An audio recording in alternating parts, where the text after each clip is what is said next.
Welcome to the Slop Farm. Enjoy the video. In this video, I will show how to make cake drawing.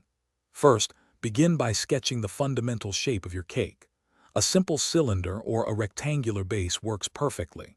Next, add a gentle, curved line across the top to give the impression of a soft, rounded surface. Remember to use light, erasable lines for your initial sketch.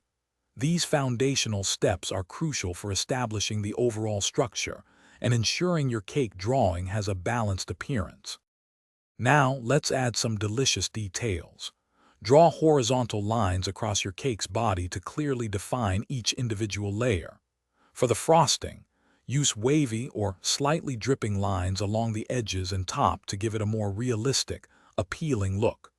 Don't be afraid to vary the thickness of your frosting lines. This adds wonderful visual interest and texture, making your cake drawing truly pop. It's time to make your cake truly special with decorations.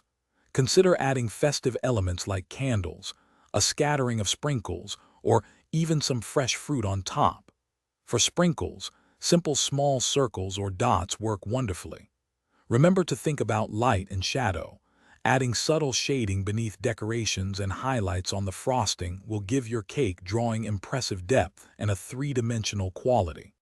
For the final touches, carefully go over all your lines, making them crisp and clean, and erase any remaining sketch marks.